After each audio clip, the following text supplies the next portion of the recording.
प्रभु की कृपा देखिए कितनी विचित्र है। कार्तिक महीने में किया गया दान, कार्तिक महीने में किया गया पुण्य, कार्तिक महीने में किया गया सत्कर्म, कार्तिक महीने में, इसीलिए कार्तिक के महीने में गोपाष्टमी आती है, इसलिए कार्तिक के महीने में अन्नकूट महोत्सव होता है, इसलिए कार्तिक महीने में दीपदान का महत्व होता है। कार्तिक के महीने में दान पुण्य की मात्रा बढ़ जाती है, दान की मात्रा बढ़ जाती है, पुण्य की मात्रा बढ़ जाती है, सत्कर्म की मात्रा बढ़ जाती है, भजन की मात्रा बढ़ जाती है।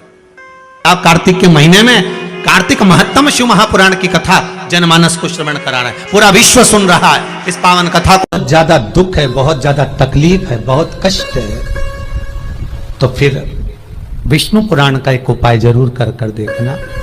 महाराज, विष्णु पुराण में स्पष्ट कहा है कि कार्तिक का प्रथम दिन किसी नदी में स्नान कर कर, तालाब में स्नान कर कर, नदी तालाब नहीं हो तो घर में ही स्नान कर कर, घर के दोनों दरवाजे पर, घर के बाहर दोनों दरवाजे पर घी का दिया लगा दें, उसमें एक कमल गट्टा, किराने की दुकान पे मिलता है काला कलर का कमल गट्टा, एक एक डाल दें नाम और गोत्र बोलकर, और शाम के समय पर एक दिया घर की देहली पर प्रतिदिन कार्तिक के महीने में लगा दें। महाराज, विष्णु पुराण का उपाय।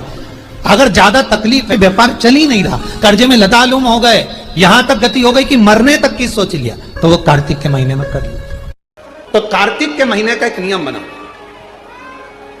कार्तिक के महीने का एक नियम बना लो। कार्तिक के पूरे महीने में एक बेलपत्र, मंदार का एक पुष्प और एक शमी पत्र, ये 3 चीज हैं।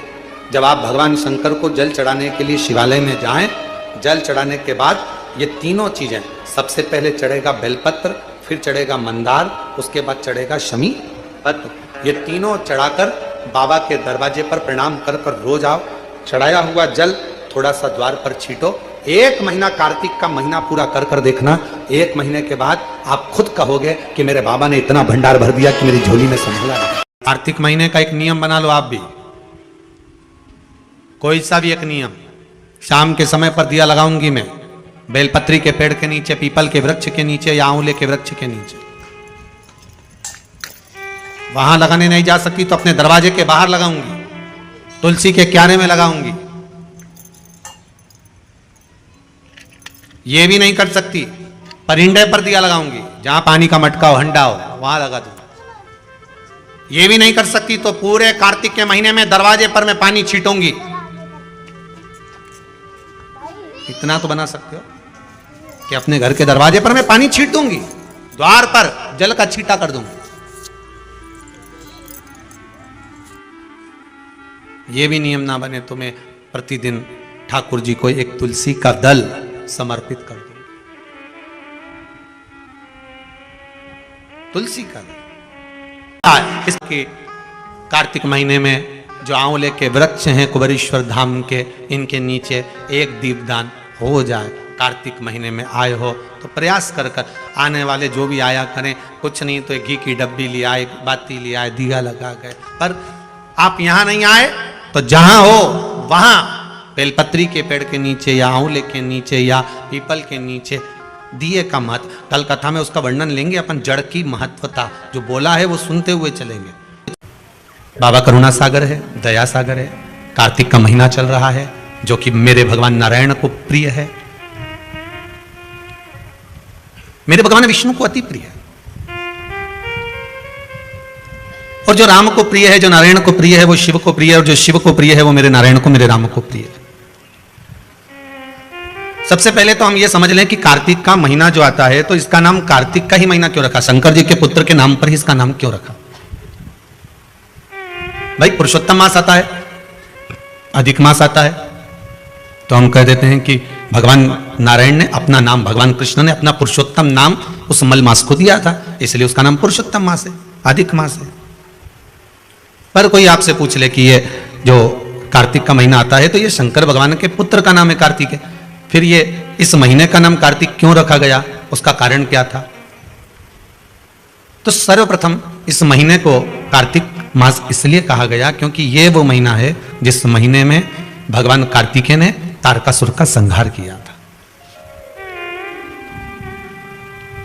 और तारकासुर संपूर्ण ब्रह्मांड में ऐसा कोई जगह, ऐसा कोई स्थान बचा ही नहीं था जहां पर तारकासुर ने अपना हक ना जमा लिया, अपना पांव जिस स्थान पर ना जमाया वैसा कोई स्थान ही नहीं बचा था।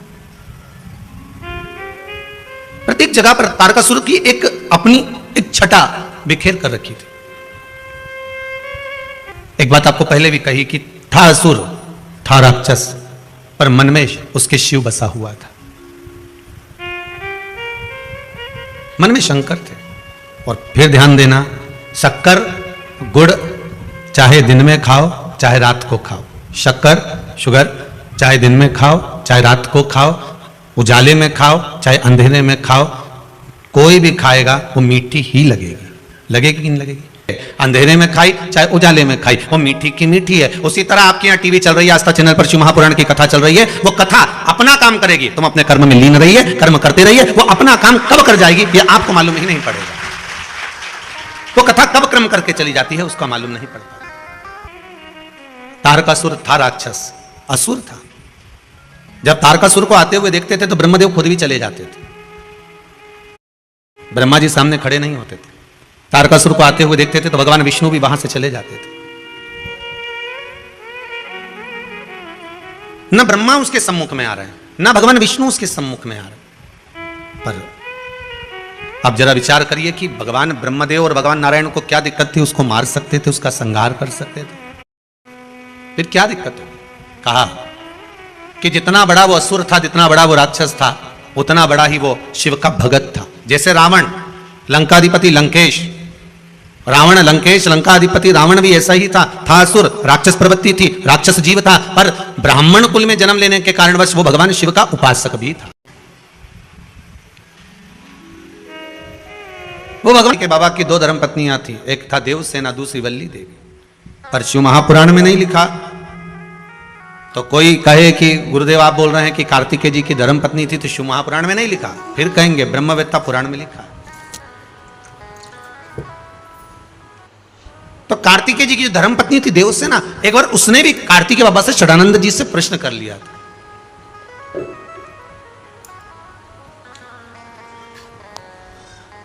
स्वामी, देवसेना बोलती थी स्वामी, इसलिए आज भी आंध्रा में कार्तिकेय बाबा को स्वामी ही कहा जाता है। कई लोग उनको अय्यप्पा स्वामी भी कहते हैं, श्री स्वामी भी कहते हैं। देवसेना ने कहा स्वामी मेरे मन का एक प्रश्न है, आप उसका उत्तर देंगे? जी बोलिए, क्या चाहती हो? देवसेना ने कहा प्रभु जी, सारी दुनिया के लोगों के एक मुख होता है, दो मुख होते हैं, किसी का 10 मुख भी होता है, पर आपके 6 मुख क्यों हैं? कारण क्या है षडानंद कार्तिकेय आपके 6 मुख का? भगवान कार्तिकेय महाराज ने अपनी धर्म पत्नी देवसेना से कहा, देवसेना सुनो, मेरे 6 मुख ये मुझे गंगा जी की देन है। जब मेरा जन्म हुआ था तब मैं 6 भागों में प्रकट हुआ था, पर मेरी माताओं ने, कृतिकाओं ने, संतों की धर्मपत्नियों ने मुझे एक कर दिया, मुख 6 रखे, शरीर एक कर दिया। तो प्रभु जब माता कृतिकाओं ने आपके शरीर को एक कर दिया था तो मुख को एक करने में क्या दिक्कत थी?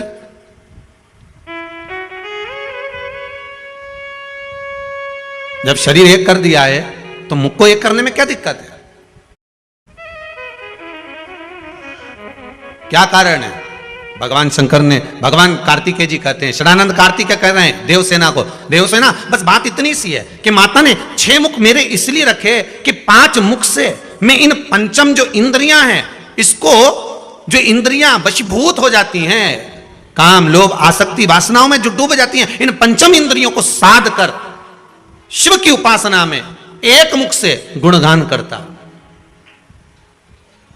5 कर्मेंद्री, 5 ज्ञानेंद्री और एक मन। बस ये मन जो छठा है इसको साधना है। 11 इंद्री में 5-5 को अगर एक साधने के लिए रखा है मैंने। सुई का धागा और जीवान जितनी लंबी होती है ना उतनी उलझ जाती है। सुई का धागा और जीवान जितनी लंबी होगी ना उतनी तकलीफ देगी। इसलिए संतों को देखना एकदम मौन रहते, चुप। उनको मालूम है दादा उलझ गए तो सेना। मेरा एक जो मुख है, ये मैंने जो रखा है 6 मुख, ये केवल मेरी माताओं ने शरीर तो एक कर दिया पर मुख 6 अलग ही रहन दिए, एक नहीं करा। उसका कारण केवल इतना है कि मैं इन मुख से भगवान का गुणगान करता रहूं, भगवान की भक्ति का एक स्मरण भाव सम्मुख में प्रकट करता रहूं। किसी ने लंकाधिपति रावण से पूछ लिया तो तुमने 10 सिर क्यों लिए, तो क्या मर्जी मेरी, तो कारण क्या था। और लंकाधिपति रावण ने कहा मेरे 10 सिर का केवल एक कारण है कि जब मैं शंकर का गुणगान करूं, जब मैं शिव का स्मरण करूं, तो मेरे 10 मुख से भगवान शंकर का गुणगान होना चाहिए। मेरे 10 मुख से भगवान शंकर का गुणगान होना चाहिए, मेरे 10 मुख से भगवान शिव का स्मरण होना चाहिए। तारकासुर के हृदय में शंकर ओगरदानी त्रिकालदर्शी शिव समाया। इसलिए कार्तिक के महीने में, ये जो कार्तिक का महीना का नाम पड़ा है, ये तारकासुर का संहार किया था श्री कार्तिकेय महाराज। इसलिए कार्तिक के महीने की मूलता कही गई। कोई साधारण व्यक्ति का संहार नहीं करा है। ये जो एक भजन करने वाला हो और एक पाप कर्म करने वाला हो, या तो पाप कर्म करने वाला हो कि पूरा ही पापी हो तो उसका संहार हो जाए, या बिल्कुल भजन करने वाला हो तो उसका उद्धार हो जाए। अब ये बीच में जो टंगा हुआ है ना कि हे असुर भी और भगवान की भक्ति भी कर रहा है, इसको संभालना, इसका संहार करना बड़ी कठिन बात है साहब।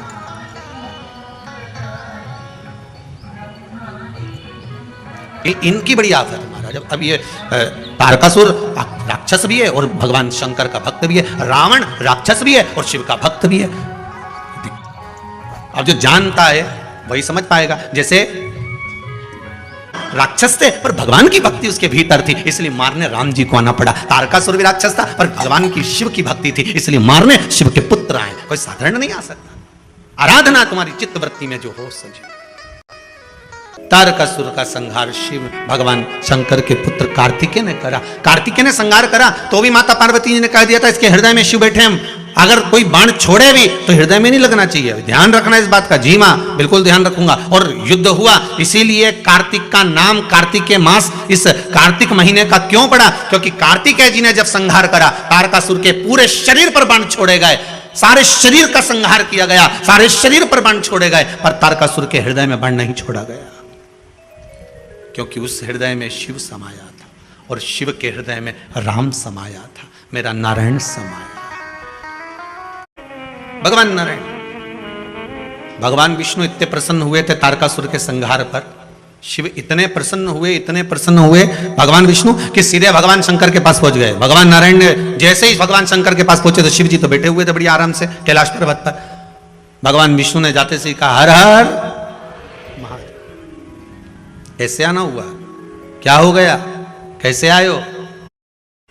शंकर जी ने पूछ लिया। भगवान विष्णु बोले प्रभु बात इतनी सी है कि आपके पुत्र ने तारकासुर का संहार कर दिया। ये सब शिव के बनाए हुए हैं। जब सब शंकर जी ने बनाए तो प्रभु रजिस्ट्री कराना। रजिस्ट्री किस चीज की? कि 12 महीने जो आपने बनाए हैं उसमें से 1 महीना आपके बेटे के नाम करना। होगी रजिस्ट्री?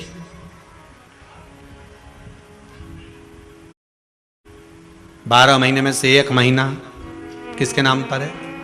जम के बोल दो, कार्तिक जी। बाकी के सारे महीने उठाकर देख लो, पूस, माघ, चैत्र, अश्विन, जितने भी महीने देखोगे किसी देवता के नाम पर नहीं, केवल 1 महीना। और एक वो 3 साल में एक बार आए, कौन सा? अधिक मास। वो भी भगवान ने दिया और वो 12 महीने में नहीं आए, वो तो बीच में फंस जाए, इसलिए उसका नाम है 12 से अधिक, इसलिए उसका नाम अधिक मास। तो भगवान कृष्ण ने उसको अपना नाम दिया पुरुषोत्तम। पर बाकी के 12 महीने निकाल कर देख लो आप। माघ मिलेगा, पूस मिलेगा, चैत्र मिलेगा, वैशाख मिलेगा, मल मास आदि अधिक शाम मिल जाएंगे, पर देवता के नाम से कोई मास नहीं मिलेगा। देवता के नाम से अगर कोई मिलेगा तो केवल 1 मिलेगा, वो है कार्तिक मास। क्योंकि कि ये दुनिया के लोग कार्तिक के महीने में तारा स्नान क्यों करते हैं? कौन सा स्नान? तारा स्नान। तारा स्नान का मतलब मालूम है? जम के बोलो। है? तारा स्नान का मतलब क्या है? अंधेरे में स्नान, मतलब सूर्य का प्रकाश आए उससे पहले ब्रह्म मुहूर्त में सुबह सुबह स्नान कर लेना। तो तारा स्नान का मतलब कार्तिक महीने में क्यों वर्णन किया गया, तो उसकी भी एक कथा है महाराज, बड़ी सुंदर चरित्र है। एक बूढ़ी मां थी, रोज प्रतिदिन तारा स्नान करती थी, उसका नियम था, प्रतिदिन तारा स्नान करती थी। अच्छा, तारा स्नान का भी बड़ा महत्व है महाराज जी, समय के अनुसार हो जाए तो ठीक है, थोड़ा और रात्रि के पहुंच गई तो कथा है श्रीमद् भागवत में श्री नंदराय जी की। नंदराय जी स्नान करने चले गए यमुना जी के जल में, जाना था ब्रह्म मुहूर्त में, रात्रि के चौथे पहर में पहुंच गए, ध्यान नहीं रहा। इनने तो अपने जैसे कई बार हो जाती गलती कि नहाना ही तो है, थोड़ा और जल्दी चल चलो, और जल्दी चल चलो, और जल्दी चल चलो। तो इनने क्या करा, बोरिया बिस्तर बांधा और गई ने नर्मदा जी में आधी रात के ही नहा ली। अब आधी रात के नर्मदा जी में नहीं, और विचार तो हमारे यहाँ हर चीज का एक समय बताया गया। मान लो शाही स्नान होता है तो भले वो शाही स्नान का महत्व है कि इतनी बजे से होगा, ब्रह्म मुहूर्त में होगा, ये रथ आएगा, ये ऐसा होगा, वो होगा, तो उसमें रात भर का स्नान का नहीं कहा गया कि तुम पूरी रात नहाते रहो। हाँ, ये हमारा महत्व है कि हम जाए नहाएं, वो अपनी एक बात। बैसाख का स्नान कहा गया तो भी उसका महत्व बताया गया। ग्रहण का स्नान कहा गया तो रात्रि का स्नान बताएगा कि चलते ग्रहण में कुरुक्षेत्र में स्नान करो महाराज, वो एक अलग। परंतु यहां जो वर्णन किया गया, नंद बाबा एक बार स्नान करने के लिए गए और ब्रह्म मुहूर्त के पहले रात्रि नहीं उन्होंने स्नान कर लिया, रात्रि का चौथा पहर चल रहा था, और जैसे ही स्नान करने के लिए तीसरा पहर चल रहा था, स्नान करने के लिए जैसे ही यमुना जी में कूदे तो वरुण ने बंदी बना लिया, ले गए कि तुमने बिना पूछे जल में आधी रात को स्नान क्यों करा, बंदी बनाकर ले गए। भगवान कृष्ण उनको घर जाकर ढूंढे, मिले ही ना। ये श्रीमद् भागवत का चरित्र है, 10वें स्कंद में इसका वर्णन है। नंद बाबा मिल नहीं रहे, यशोदा जी ने कहा लाला तेरे पिताजी को ढूंढ कर ला। अब कन्हैया ढूंढने के लिए गए तो नंदराय बाबा को कहीं मिलते ही नहीं। ढूंढते ढूंढते यमुना जी से पूछा, क्यों मेरे पिताजी स्नान करने आए थे? हाँ, कहां गए? तो क्या आपके पिताजी से गलती हो गई? यमुना जी बोली, क्या गलती हो गई? स्नान करना था ब्रह्म मुहूर्त में, कर लिए रात्रि के तीसरे पहर में। हो मेरे पिता से गलती हो गई। तो वरुण बंदी बनाकर ले गए, वहां पहुंच गए वरुण जी के पास। स्वामी, अभी तक वरुण भगवान कृष्ण के हाथ जोड़ते थे, आज भगवान कृष्ण ने वरुण जी के हाथ जोड़े। तो पिता से जीवन में अगर गलती स्वीकार करने की अगर आपकी आदत है तो जीवन में महान बनने से कोई नहीं रोक सकता आपको। आप गलती स्वीकार करना प्रारंभ कर दीजिए, महान बनने में कोई नहीं रोकेगा। पर आज के जमाने में कोई गलती स्वीकार तो करे। तारा स्नान, कौन सा स्नान? कार्तिक की, अगर आपके पास में कार्तिक महात्म की किताब होगी उसमें भी लिखा होगा, स्कंद पुराण पढ़ोगे या विष्णु पुराण पढ़ोगे उसमें भी लिखा होगा तारा स्नान का महत्व। कौन से स्नान का? तारा स्नान का। तारा स्नान का महत्व में वर्णन लिखा है। ब्रह्म मुहूर्त में आप आधी रात को अगर जा रहे हो तो उसमें वरुण देवता के सामने भगवान कृष्ण हाथ जोड़कर खड़े, गलती को स्वीकार करा कि मेरे पिता से गलती हुई है, स्नान करना था ब्रह्म मुहूर्त में, कर लिया रात्रि के तीसरे पहर में, गलती हो गई।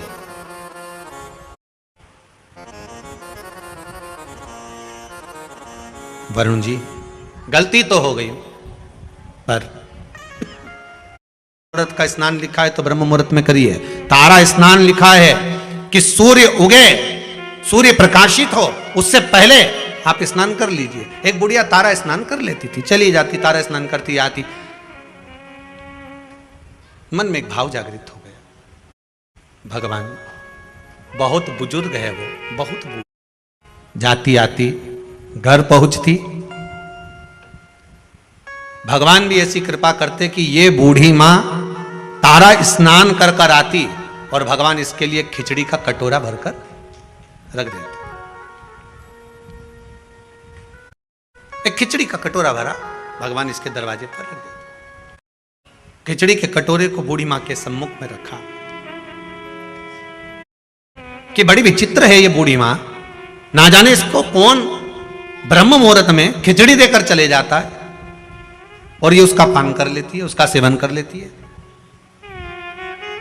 आज ये सुबह जब स्नान कर कर आएगी, पड़ोसन ने विचार करा उससे पहले मैं जाग जाऊंगी और जाग कर इसके खिचड़ी के कटोरे को उठाकर बाहर फेंकी आऊंगी। जब जब मनुष्य धर्म की ओर बढ़ता है, जब जब मनुष्य सत्कर्म की ओर बढ़ता है, जब जब मनुष्य भगवान की भक्ति की ओर बढ़ता है, भजन कीर्तन स्मरण की ओर बढ़ता है, शिव आराधना की ओर बढ़ता है, भगवत नाम की ओर बढ़ता है, तब तब दुनिया के लोग उस पर उंगली उठाना प्रारंभ कर देते। मीराबाई को नहीं छोड़ा, रामकृष्ण परमहंस जी को नहीं छोड़ा।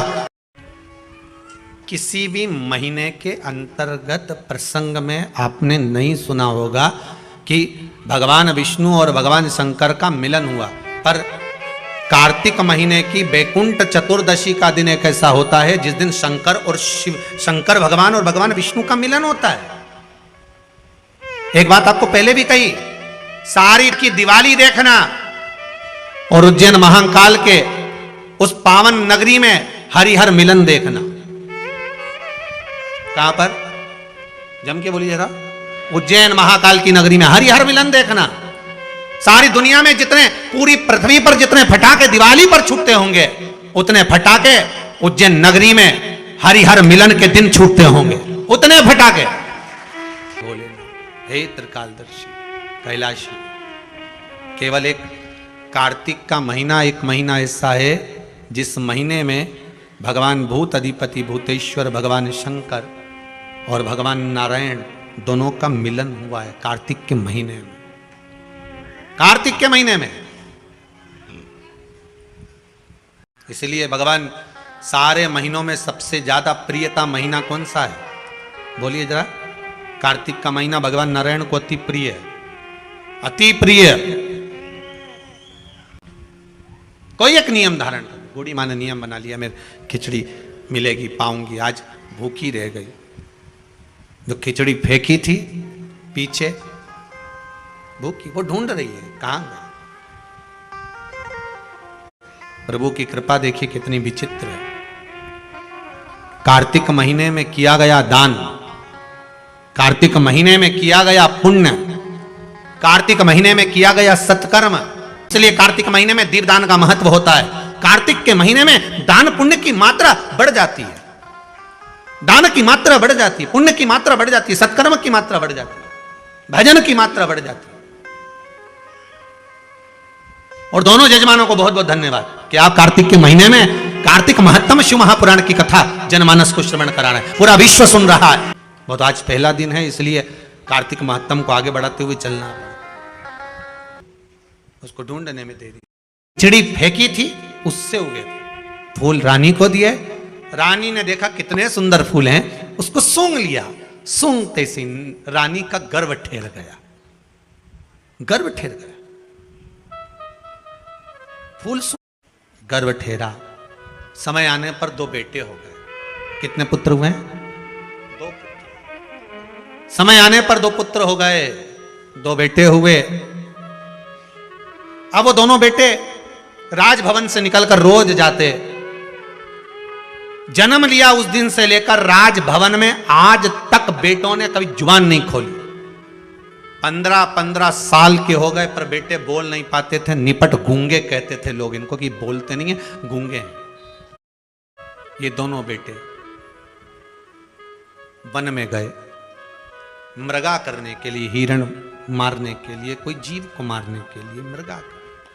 वहीं पर बुढ़िया बैठी थी।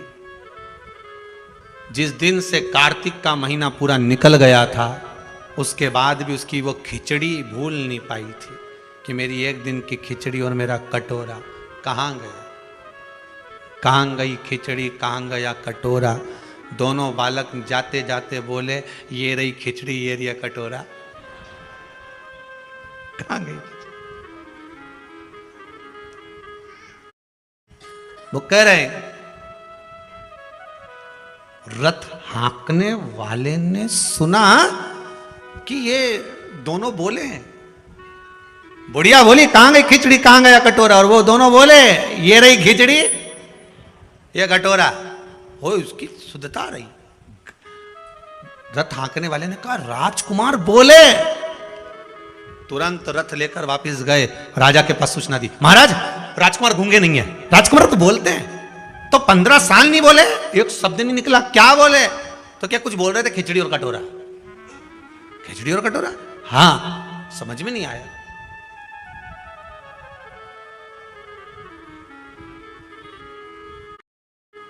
कितना भी सत्य को छुपाया पर सामने आ गया। सत्य छुपता है?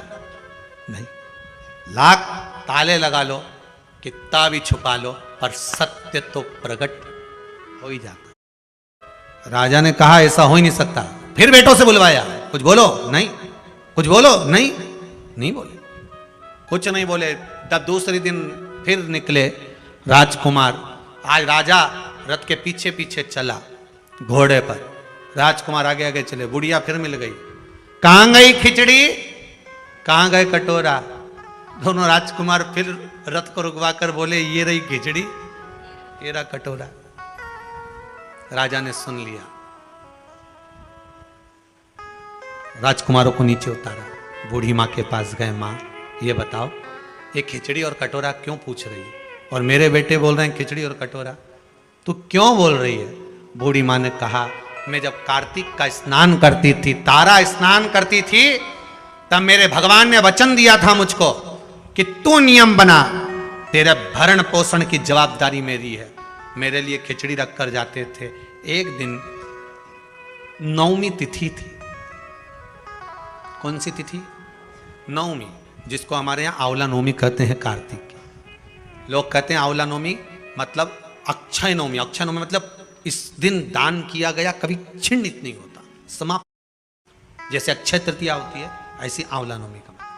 वैसे तो कार्तिक महीने में जितना दान पुण्य स्मरण भजन किया जाता है वो कभी छिन्न नहीं होता, फिर भी नवमी तिथि थी। अब वो नवमी तिथि को मैंने नियम लिया था, भगवान मेरा भरण पोषण करेंगे, स्नान करूंगी मैं, तारा स्नान। तो फिर एक दिन मेरे भगवान खिचड़ी रख कर गए और मेरी खिचड़ी को किसी ने फेंक दिया। कहां पर रहती है तू? बूढ़ी माँ ने कहा वहां। पड़ोसन से पूछा क्यों, इसकी खिचड़ी रखी थी, कहां गई? अब राजा के डर के मारे पड़ोसन ने कह दिया मैं नहीं फेंकी थी। कहां फेंकी? घर के पीछे। घर के पीछे कहां पर? कि ये जो पौधा लगा है ना, ये खिचड़ी में से ही लगा है। अच्छा, राजा ने मन में सोचा उसी के 2 फूल तो मैं तोड़ के ले गया था, वही 2 फूल मैंने रानी को दिए थे। रानी ने वो 2 फूल सूंघे और उसका गर्भ ठहरा, मतलब खिचड़ी और कटोरा मेरे घर में है, जो भगवान ने दिया था। बूढ़ी मां ने दोनों पुत्रों को गोदी में लेकर हृदय से लगाया। बेटा, मुझे क्या मालूम था कि खिचड़ी का प्रसाद जो मैं खा रही हूं, जो मिल रहा है, मेरे जीवन को क्या सुख देगा। मंदिर का थोड़ा सा प्रसाद भी हमारे जीवन को सुख दे दे। अब तुम बोलना प्रारंभ करो, इस संसार के लोगों की सेवा में लग जाओ, क्योंकि तुम राजा के पुत्र हो। बूढ़ी मां से कहा, आप अगर राजभवन में रहोगी तो हम सेवा का भाव अंकित करेंगे, तो हम सेवा करें। कहां वो सतयुग की कथा को लेकर आए, वचन दिया भगवान ने, तो वो दोनों राजकुमार कोई और दूसरे नहीं थे, वो मेरे कृष्ण और बलराम ही थे। उन्होंने कहा कि मां, तूने अभी, हमने तेरे को खिचड़ी खिलाई है, जब कली काल आएगा तू कर्मा के नाम से जानी जाएगी और तेरी खिचड़ी हम आकर खाएंगे। तू कहेगी वो कर्मा, तेरी खिचड़ी हम आकर। तो भगत लोगों ने गाया, थाली भर के लाई रे खिचड़ो, अरे ऊपर घी की बाट की। कार्तिक मास का नाम कार्तिक मास इसलिए पड़ा क्योंकि भगवान स्वयं इसमें प्रकट हो गए, भगवान स्वयं फल देगा। ऐसी पुनित पावन कार्तिक महत्तम शिव महापुराण की कथा आज प्रारंभ हुई है। बड़े भाव से कथा का प्रथम दिवस यहाँ विराम ले रहा है।